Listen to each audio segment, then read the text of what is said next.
Este ejercicio es del tema de redox, un tema de pilas. Me dan los potenciales de reducción del cobre 0,34, del níquel menos 0,25 y del plomo menos 0,13. Me pregunta si el cobre o el níquel, ¿cuál de los dos tiene un mayor poder reductor? Estos potenciales son de reducción. Tendrá mayor poder reducción el que tenga mayor poder reductor el que tenga un menor potencial de reducción. Pues el que tiene mayor poder reductor, es decir, obliga a otros a reducirse, es porque él se oxida. Y si se oxida es porque tiene un potencial de reducción menor que el otro. Por tanto, el mayor poder reductor lo tendrá siempre el que tenga menor potencial de reducción. Menor potencial de reducción entre estos dos, menos 0,25, lo tiene el níquel. Me dice si alguno de estos dos será capaz de reducir el plomo 2 a plomo.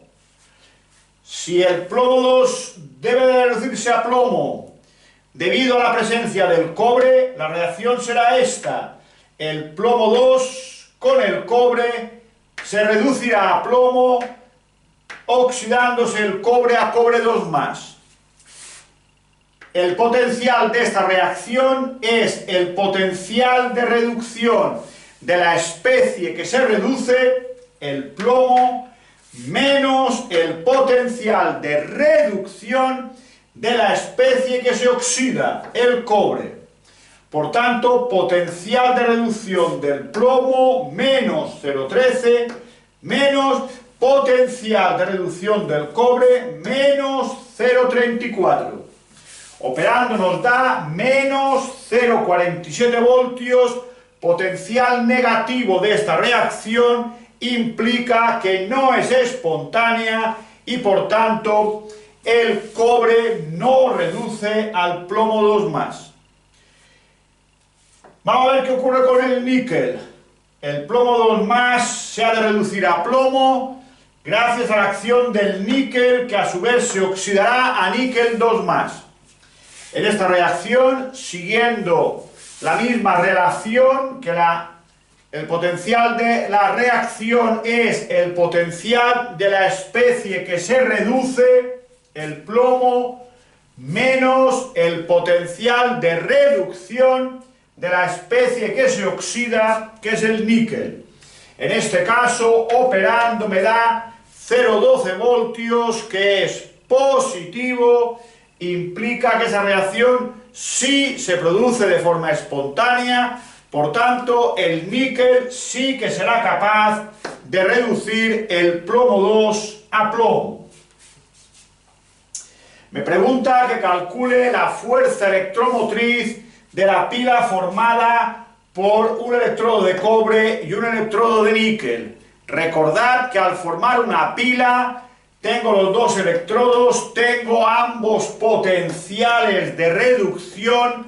Ya hemos explicado en otros vídeos, siempre elegimos para el ánodo el electrodo de menor potencial de reducción. En este caso, por tanto, en el ánodo tenemos el níquel. Recordad como regla mnemotécnica, ánodo, la N de polo negativo, la O de oxidación. Por tanto, en el ánodo es donde se produce la oxidación. El níquel, por tanto, se oxida a níquel 2+. En contra, pues, el cátodo. ¿Quién va al cátodo? El que tiene mayor potencial de reducción, que es el cobre. Y en el cátodo se produce una reducción, lo contrario, obviamente, que en el ánodo. Si el cobre se reduce, es que pasa de cobre 2+ a cobre. Es decir, su número de oxidación pasa de +2 a 0, eso es una reducción. El potencial de la pila sería, por tanto, el potencial de reducción del elemento que forma el cátodo en este caso 0,34, pues lo forma el cobre, menos el potencial de reducción del elemento que forma el ánodo, en este caso el níquel. Operando nos da que la fuerza electromotriz de la pila níquel-cobre es de 0,59 voltios. Por último, en el apartado D me pregunta cuál es la utilidad, la función del puente salino.